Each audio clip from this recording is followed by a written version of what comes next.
BJP लगातार आरोप लगाती है कि बीजेपी राष्ट्रवादी है और राष्ट्रवाद का राग अलापती है। क्या कांग्रेस राष्ट्रवादी नहीं है? जबकि बार बार आरोप बीजेपी लगाती है कांग्रेस के लोग राष्ट्रवाद से विपरीत काम करते हैं। आप क्या कहेंगे इस पर? आपका सवाल सुन करके ही पहले में सत्ता और इसमें राष्ट्रवाद, बड़ा मजा आ रहा है मुझे। अब राष्ट्रवाद भी मुझे से आप जोड़ लीजिए। राष्ट्रवाद की ये बात करते हैं। और सर्वप्रथम मैं जब जेल गया था तो आपको पता है क्यों मैं जेल गया था? मैं जेल इसलिए गया था क्योंकि गोरखपुर विश्वविद्यालय के प्रांगण में फटा हुआ तिरंगा लहरा रहा था और उसके खिलाफ मैं कंप्लेन करने चला गया तो मुझे जेल भेज दिया गया। ये है भाजपा का राष्ट्रवाद और इसी राष्ट्रवाद की वजह से मुझे जेल में जो प्रताड़ना झेलनी पड़ी वो इसी राष्ट्रवाद कांग्रेस। आप हाल ही में देख सकते हैं कि अजय कुमार लल्लू जी जो कि प्रदेश अध्यक्ष हैं हमारे, उनके नेतृत्व में हर जिले में संघर्ष हो रहा है। हर जिले में कार्यकर्ताओं को ये लग रहा है कि हाँ, अगर मैं संघर्ष करता हूं और ये तानाशाही सरकार मुझे अगर प्रताड़ित करती है तो मेरे पीछे मेरा नेता मेरी यही है कि मैं जब छात्र जीवन से ही संघर्ष कर रहा हूं तो आपको ये पता होगा। आपको फिर जेल भेज दिया जाए तो? जेल भेज दिया जाए उसके लिए मैं तैयार हूं। मुझे जब मन करे आप जेल भेज दीजिए, क्योंकि मैं रोने वाला व्यक्ति नहीं हूं। आप जब मन करे मुझे आप जेल भेज सकते हैं। रोने की बात आप किसकी बात कर रहे हैं? मैं आप सब जानते हैं कि जो सबसे बड़ा सदन है वहाँ कौन रो रहा था प्रताड़ित होके। यही वर्ष पहले एक फिल्म आई थी प्रकाश झा का राजनीति, उसमें एक डायलॉग बोला जाता था, करारा जवाब मिलेगा। इसी तरीके से ठीक स्थिति अनिल दुबे की है। अनिल दुबे विद्यार्थी राजनीति की उपज हैं। 2018 में पुलिसिया उत्पीड़न के शिकार हो गए और आज अनिल दुबे विद्यार्थी राजनीति छोड़कर कांग्रेस में शामिल हो गए हैं। क्या वजह है कि वो कांग्रेस की राजनीति में आए हैं? आज हमारे साथ अनिल दुबे मौजूद हैं। अनिल जी, गोरखपुर लाइव में आपका स्वागत है। बहुत बहुत धन्यवाद। सवाल आपसे शुरू करते हैं। आप विद्यार्थी राजनीति की उपज थे, क्या कारण है कि आप कांग्रेस में शामिल हो गए जबकि कांग्रेस 30 वर्षों से यूपी की सत्ता से दूर है? बहुत अच्छा किया आपने ये बता करके कि सत्ता से दूर है। जब मैंने राजनीति शुरू किया और भाजपा के विचार परिवार से जुड़ करके जब मैंने राजनीति की शुरुआत की, जब गली मोहल्लों में मैं अपने कुछ परिचित हित मित्र दोस्तों की लड़ाई लड़ रहा था, उसके बाद विश्वविद्यालय में जब मैं छात्रों की लड़ाई लड़ रहा था और बीजेपी से जुड़ा हुआ था तो बीजेपी भी सत्ता में नहीं थी। मैं सेवा कर रहा था। मैं बस ये समझ रहा था कि मुझे किसी भी तरीके से पार्टी के माध्यम से लड़ करके लोगों को उनका हक दिलाना है। शायद वो हक दिलाने में तो हम कामयाब हो गए। उसके बाद जब सत्ता में ये लोग आए उसके बाद से लगातार हम लोगों को अपना नौकर समझ लिए और बस यही समझते रहे कि आप जितना आपको बताया जाए उतना आप करिए, आप किसी की आवाज़ नहीं उठा सकते। अगर आप आवाज़ उठाएंगे तो आप सरकार के खिलाफ बोल रहे हैं। ये मानसिकता उन्होंने बना ली। उसके बाद लगातार प्रताड़ित किया गया। उसके बाद से मुझे ऐसा लगा कि अब यहाँ रहना बहुत मुश्किल हो चुका है। अगर मैं किसी भी अपने परिचित का, हित मित्र या किसी छात्र का या किसी किसान का या किसी भी व्यक्ति का अगर मैं आवाज़ उठाता हूं तो इन्हें हमेशा ऐसा लगता है कि ये सरकार के खिलाफ बोल रहा है, ये हमारे खिलाफ है। जब इनके साथ मिल करके जब हम संघर्ष किया करते थे सड़कों पे तब इन्हें ऐसा नहीं लगता था, पर आज सत्ता के मद में चूर हो करके इन्हें आज ऐसा ख्याल आ रहा है। इसलिए मैं इनसे दूर हो गया और आज वर्तमान में जब मुझे लग रहा है कि अब हम कहीं ना कहीं लड़ाई लड़ने की हालत में आए हैं, इसलिए आए हैं क्योंकि प्रताड़ना बढ़ चुकी है, तानाशाही बढ़ चुकी है। इन सबों को ख़त्म करने के लिए हमें मेन राजनीति में, मेन स्ट्रीम में आना पड़ेगा, मुख्य धारा में आना पड़ेगा और वहाँ लड़ाई हमें लड़नी पड़ेगी। और इसी को देखते हुए जो वर्तमान में आप देख रहे हैं, कांग्रेस राहुल गांधी जी, खासकर प्रियंका गांधी जी के नेतृत्व में उत्तर प्रदेश में लड़ाई लड़ रही है ज़मीन पे आकर के। एक सवाल और है। बीजेपी लगातार आरोप लगाती है कि बीजेपी राष्ट्रवादी है और राष्ट्रवाद का राग अलापती है। क्या कांग्रेस राष्ट्रवादी नहीं है? जबकि बार बार आरोप बीजेपी लगाती है कांग्रेस के लोग राष्ट्रवाद से विपरीत काम करते हैं। आप क्या कहेंगे इस पर? आपका सवाल सुन करके ही पहले में सत्ता और इसमें राष्ट्रवाद, बड़ा मजा आ रहा है मुझे। अब राष्ट्रवाद भी मुझे से आप जोड़ लीजिए। राष्ट्रवाद की ये बात करते हैं। और सर्वप्रथम मैं जब जेल गया था तो आपको पता है क्यों मैं जेल गया था?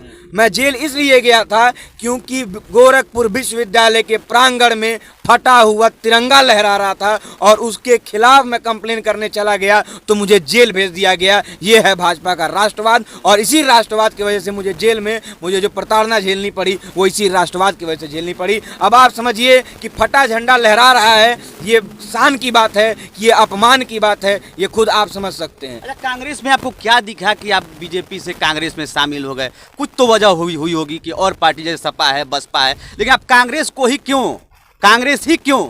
देखिए, ऐसी कोई खास कारण नहीं है। लड़ाई लड़ना है मुझे। आज ये सत्ता के मद में चूर हैं, सत्ता के मद में चूर होकर के गलत निर्णय लिए जा रहे हैं, तमाम गलत निर्णय लिए जा रहे हैं। मैं इस समय वर्तमान में जब मैंने सोचा कि नहीं अब मुझे संघर्ष करना ही करना है किसी भी कीमत पे, तो मैंने पाया कि प्रियंका गांधी जी के नेतृत्व में उत्तर प्रदेश में लगातार कांग्रेस संघर्षरत है और संघर्ष कर रही है। इसी संघर्ष से प्रेरित होकर के आप देख सकते हैं हाथरस में जमीन पर के उतर करके उत्तर प्रदेश में तमाम घटनाएं हुई। वहाँ पे सीधे प्रियंका गांधी जी राष्ट्रीय नेता नहीं बल्कि आप उनको अंतर्राष्ट्रीय स्तर पर आप उनको आ सकते हैं, वो लोग जमीन पर उतर करके अगर संघर्ष कर रहे हैं तो कहीं ना कहीं एक संदेश देने का काम किया कि कांग्रेस में अगर आप आते हैं तो कार्यकर्ताओं के साथ राष्ट्रीय स्तर का नेता भी जमीन पे उतर करके संघर्ष करेगा। इसलिए मैंने कांग्रेस, आप हाल ही में देख सकते हैं कि अजय कुमार लल्लू जी जो कि प्रदेश अध्यक्ष हैं हमारे, उनके नेतृत्व में हर जिले में संघर्ष हो रहा है। हर जिले में कार्यकर्ताओं को ये लग रहा है कि हाँ अगर मैं संघर्ष करता हूं और ये तानाशाही सरकार मुझे अगर प्रताड़ित करती है तो मेरे पीछे मेरा नेता खड़ा है। अगर एक कार्यकर्ता और एक छोटे नेता को क्या चाहिए, केवल एक चीज चाहिए कि अगर वो संघर्ष कर रहा है और उसे प्रताड़ित किया जाए या किसी भी तरीके से दबाने का काम किया जाए तो उसका बड़ा नेता, उससे सीनियर नेता, उसके जो पार्टी का जो नेतृत्व करता हो वो उसके पीछे आकर के खड़ा हो जाए, दीवार बन करके खड़ा हो जाए कि नहीं हम अपने कार्यकर्ताओं के साथ हैं। और मुझे लगता है कहीं ना कहीं वर्तमान समय में कांग्रेस ये संदेश देने में उत्तर प्रदेश में सफल हुई है, इसीलिए मैं कांग्रेस का साथ आ गया। मैं हाथरस में जो घटना घटी है उस पर आप क्या कहेंगे? सरकार का कहना है, योगी आदित्यनाथ ने खुद कहा है कि विपक्ष इस पर राजनीति कर रही है। कौन सी राजनीति, कौन सी जातिवादी राजनीति हो रही है जो जातिवाद का राजनीति का आरोप योगी आदित्यनाथ लगातार लगा रहे हैं? चलिए अब योगी आदित्यनाथ जी से ही जोड़ करके मैं एक बात और आपको बता देता हूँ। योगी आदित्यनाथ जी के साथ हम लोग बैठ करके गोरखपुर के डीएम कार्यालय पे कई धरने हम लोगों ने दिया। हमको लग रहा हजारों की संख्या में लोग बैठे हुए थे।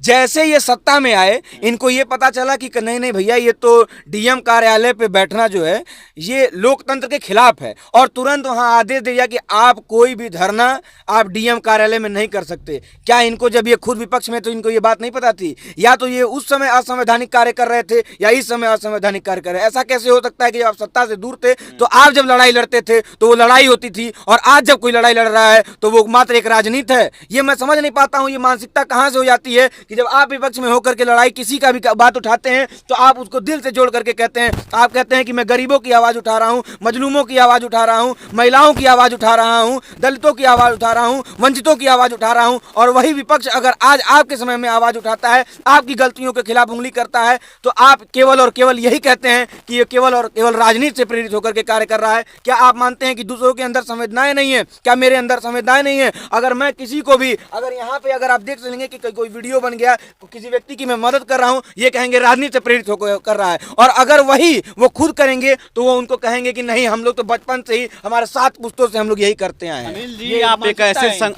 आप एक ऐसे संगठन में आए हैं जहाँ उत्तर प्रदेश में 30 साल से सत्ता से उत्तर प्रदेश की राजनीति से दूर भी है। संगठन नाम की चीज़ नहीं है, जमीन पर दिखता नहीं है, फिर प्रियंका, राहुल और लल्लू क्या करेंगे? देखिए कहीं ना कहीं कुछ गलतियां हुई होंगी, इसको तो मैं मानता हूं। उससे आज के समय में वर्तमान में जो संघर्ष कर रहे हैं, आप देख सकते हैं कि जो संघर्ष राहुल गांधी जी के नेतृत्व में पूरे देश में हो रहा है और वर्तमान में यहाँ उत्तर प्रदेश में आप खुद देखिए कि एक राष्ट्रीय स्तर का नेता आज जमीन पे उतर करके संघर्ष कर रहा है। प्रदेश का नेता आज उतर करके जमीन पे संघर्ष कर रहा है। क्यों कर रहा है?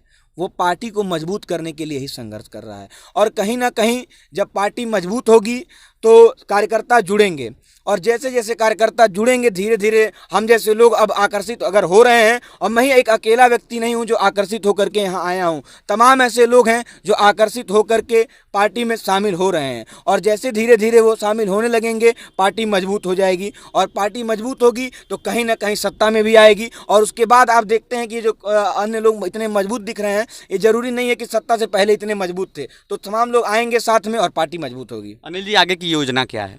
आगे की योजना मेरी यही है कि मैं जब छात्र जीवन से ही संघर्ष कर रहा हूं तो आपको ये पता भाई, होगा, आपको फिर जेल भेज दिया जाए तो? जेल भेज दिया जाए उसके लिए मैं तैयार हूं। मुझे जब मन करे आप जेल भेज दीजिए, क्योंकि मैं रोने वाला व्यक्ति नहीं हूं। आप जब मन करे मुझे आप जेल भेज सकते हैं। रोने की बात आप किसकी बात कर रहे हैं? मैं आप सब जानते हैं कि जो सबसे बड़ा सदन है वहाँ कौन रो रहा था प्रताड़ित होके।